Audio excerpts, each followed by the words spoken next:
सुप्रभात। मैं हूँ जगेंद्र राणा। आज की हमारी आध्यात्मिक चर्चा का विषय है मनुष्य का जीवन मंत्र।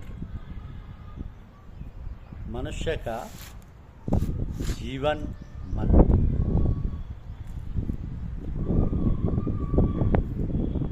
देखिए, मनुष्य जीवन मनुष्यकृत नहीं, भगवान प्रदत्त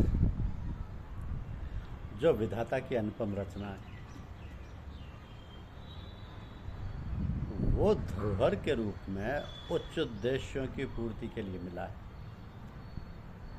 मनुष्य के मरने के पश्चात शरीर का कोई भी अस्तित्व नहीं बचता। प्राण निकलते ही उसके अवशेष जल्दी से जल्दी अपने कलेवर को समाप्त करने में जुट जाते हैं। संबंधी लोग अंत्येष्टि ना करें तो गिद्ध कौवे आदि मिलकर उसे ठिकाने लगा देते हैं।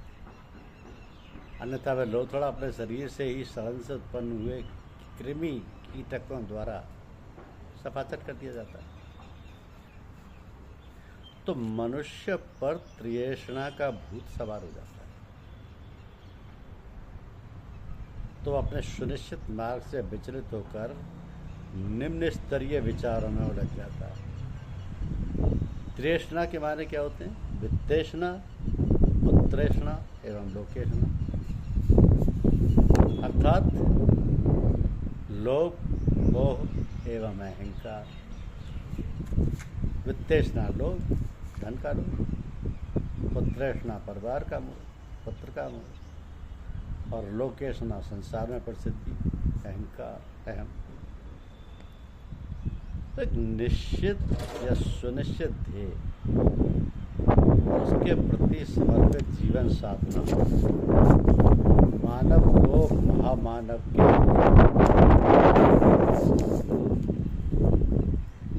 महत्वाकांक्षाएं मनुष्य को बहुत हैरान और परेशान करती। मनुष्य चाहे तो नरक अथवा स्वर्ग की ओर चलने वाली किसी भी दिशा को अपना सकता है। लोभ, मोह व अहंकार ये तीनों ही भवबंधन के कारण बनते हैं, जिसमें सामान्य जन शहद के लोभ में लिपटी मक्खियों की भांति फंसे जीवन बिताते हैं। दुर्भाग्य केवल एक ही है कि मस्त मानव उन महत्वाकांक्षाओं के चक्कर में पड़ जाता है जो दूर से देखने पर मनमोहक मालूम पड़ती, पर निकट आने पर उसे लोभ, मोह व अहंकार रूपी विषदंश गड़ाकर उसकी उत्कृष्ट भावनाओं को चूस जाती और ऐसी लोह जंजीर में बंध जाता है कि उससे छुटकारा पाना बहुत कठिन हो जाता है। धन भी ईश्वर की परम पवित्र विभूति है। इसका उपयोग भी लोक मंगल ईश्वरीय कार्यों में करना श्रेष्ठ है। कोई कितनियों भी कमाए, पर स्वयं व परिवार पर खर्च सामान्य स्तर पर किया जाए एवं शेष ईश्वरीय कार्य लोक मंगल के लिए नियोजित किया जाए। ये सुनिश्चित है कि मनुष्य मुट्ठी बांध कर आता है और आत्मसार कर जा होता है। तो सोचना भी मूर्खतापूर्ण है कि उत्तराधिकारियों के लिए काफी धन छोड़कर जाना आराम की जिंदगी जीने की व्यवस्था बनाने में प्यार का प्रदर्शन है। तो धन को अधिकाधिक जोड़ते हुए धन संग्रह करके सम्मान पाने व मौज मस्ती की जिंदगी जीने की सोच अंततः दुखदायी सिद्ध होती है। जिस प्रकार गड्ढे में जमा हुआ पानी तथा पेट में रखा हुआ अन्न सड़ जाता है तथा अनेक विकार पैदा करता है, तिजोरी में बंद धन अपने मालिक को उन्मादी बना देता है और समाज में बदबू भरी दुर्गंध व महामारी पैदा होता है। वैभव कितना ही अधिक अर्जित क्यों न कर लिया जाए, उसके कारण व्यसनों का तापमान उसी क्रम में बढ़ता जाता है। लोभ की खाई समुद्र से भी अधिक गहरी होती है, जिसे सीमित सुविधा से नहीं पाटा जा सकता, क्योंकि लोभ मनुष्य के अंदर गुप्त रूप से छिपा रहता है। उसे समझना बहुत आवश्यक है। तो लोभी बहुत अद्भुत आदमी होता है जिसने संतोष का सुख चख लिया, उसके लिए अति धन की कोई महत्व नहीं, और जैसे धन की लिप्सा या प्यास लग गई उसके लिए कुबेर की संपदा नहीं। तो आज संसार में सर्वग्राही दो ही हैं, एक पीड़ा और दूसरा पतन। क्षुधा निवारण के लिए कंगालों का विभिन्न उपायों का सहारा लेने की बात तो समझ में आती है, पर जो विपुल वैभव के स्वामी हैं वे इन वर्जनाओं से विमुख क्यों नहीं हो पाते, जिसका प्रमुख कारण यह है कि वो लोभग्रस्त हैं। यदि एक जगह टीला खड़ा करना हो तो वो निश्चित है कि उसके आसपास कुछ दूरी पर ही सही अनेक स्तरों पर गड्ढे खोदने पड़ेंगे। जहाँ संपत्ति का पर्वत खड़ा हो वहाँ उसका स्पष्ट मतलब है कि श्यामा श्री अर्थात काले धन की उपासना की गई है और औरों के हितों की हत्या की गई। तो दूसरों के हितों की हत्या करना अधर्म है। किसी एक का गला काट कर दूसरे को हार पहनाया जाए, कहिए कहाँ तक उचित है। लोभी मनुष्य की अनंत अभिलाषाएं कुकुरमुत्तों की तरह उपजने लगती। लोभियों के पास चूंकि लालसाओं की पूर्ति के लिए संभावित साधन नहीं है, इसलिए वह जिंदगी भर इसी को चक्र में पड़े रहते, जबकि निर्धनों की आय सीमित होती है। इस कारण वे लंबे चौड़े सपने नहीं पाते, तो फलतः संपन्नों से अधिक सुखी व संतुष्ट होते हैं। लोभ बकरी के सदृश माना गया, उसे व्रत संकल्प व प्रतिरोध की छड़ी से काबू में लाया जा सकता है। धन खर्च करने की कला और गुण जिसके पास नहीं है, वो चाहे जितना धन उपार्जन करे उसकी व्यवस्था ठीक नहीं रह सकती।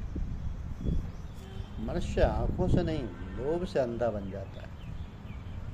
इसलिए कहा गया कि मनुष्य स्वयं अपने दुर्भाग्य का जनक होता है।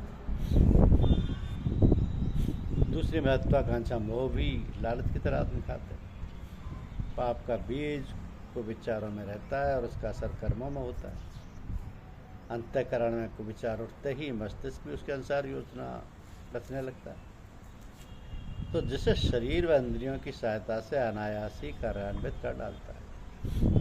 परिवार को सीमित रखा जाए और परिवार या परिजनों को सद्गुणी, सुसंस्कारी व स्वावलंबी बनाया जाए तो समझना चाहिए कि उसने अपने कर्तव्यों का पालन कर लिया। अन्यथा औलाद को बढ़ाते चलना, अपने लिए अर्थ चिंता में डूबना, पत्नी का स्वास्थ्य चौपट करना, बालकों का जीवन अंधकार में बनाना और देश को समस्याग्रस्त रखने के अतिरिक्त और कुछ नहीं। इन्हीं विपत्तियों के बढ़ते लोगों को परिवार पोषण कहते हैं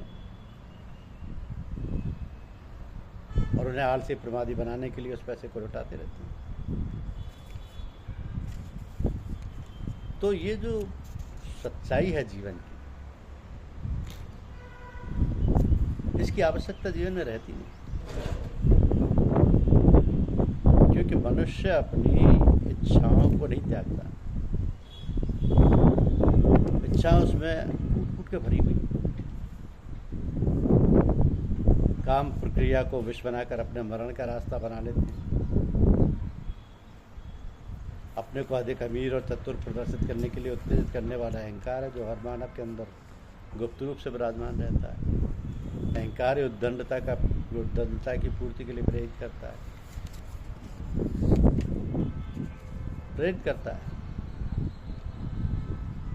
यदि अपने को दूसरों से बढ़कर ही सिद्ध करने की आकांक्षा आकुल व्याकुल कर रही हो तो उसकी पूर्ति के लिए अनेकों मार्ग खुले पड़े। आवश्यक नहीं कि इसके लिए निष्कृष्टता की दिशाधारा ही अपनाई जाए। अमीरी इन दोनों बेईमानी का पर्याय बन गई है, जो निष्ठुरता का आरोप लगाती हुई ईर्ष्या भड़काती है। ऐसा अहंकार किस काम का, जो अपने समय चिंतन प्रयासों को युद्ध स्तर का बनाकर दूसरों की वर्चस्व करने का अवसर दे। अहम वृत्ति की दुर्लभता मनुष्य की आत्मा को छीण कर उसकी चेतना में कलुष भावना मनुष्य को भोग और विनाश के मार्ग पर ले जाती है। उसका हर कामकाज व्यक्तिगत स्वार्थ से भरा रहता है। स्वार्थ व अहंकार के वश में होकर दूसरों पर अत्याचार करने की कोशिश में लगा रहता है। वह झूठे और अंधकार में जगत में जीवित रहते हुए अपने को धन्य समझकर मिथ्या गर्भ में चूर रहता है। अनेक कर्मकांडों के साथ जुड़ी पूजा अर्चना का प्रयोजन ही है कि अंधकार से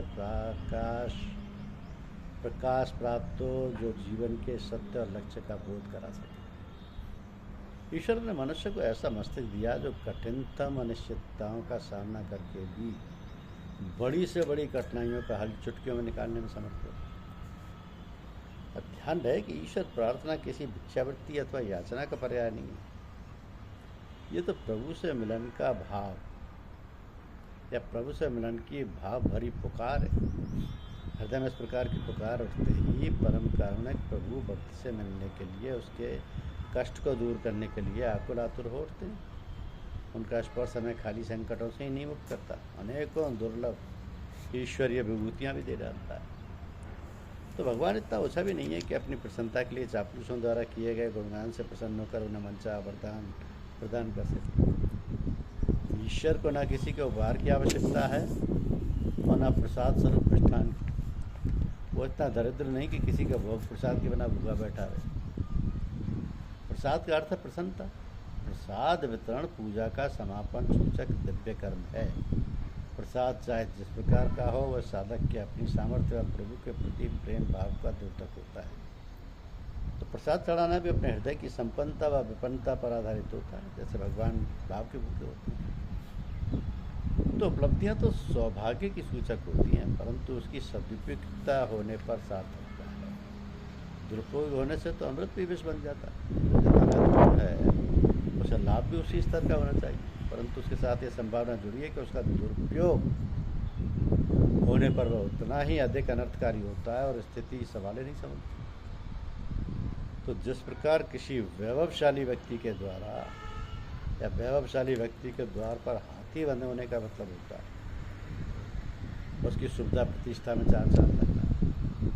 यदि वह हाथी पागल हो जाए तो अनेकों को मारता, कुचलता, पेड़ों को उखाड़ता, फसलों को रोनता हुआ विकराल रूप धारण कर लेता है। उसी प्रकार मनुष्य का जीवन सत्वृत्तियों से सुसज्जित है। जीवन संपदा का श्रेष्ठतम उपयोग किया जाए तो अपना और अन्याय या कल्याण साधना ईश्वर की कलाकारिता को सार्थक करता है। परंतु यदि वह लोभ, मोह, अहंकार के जाल में फंस जाए तो उसे दैत्य, दानव, भूत, पिशाच के रूप में बदलते देर नहीं लगती। प्रथम ही वह शक्ति है जो व्यक्ति की खोई हुई शक्ति को जागृत करती है, असंभव कार्यों को संभव बनाने की निष्ठा बढ़ती है। आदर्श चिंतन श्रेष्ठ है तो आदर्श कर्म श्रेष्ठ। नीति व प्रीति का राजमार्ग हर किसी के लिए सरल व श्रेयस्कर है।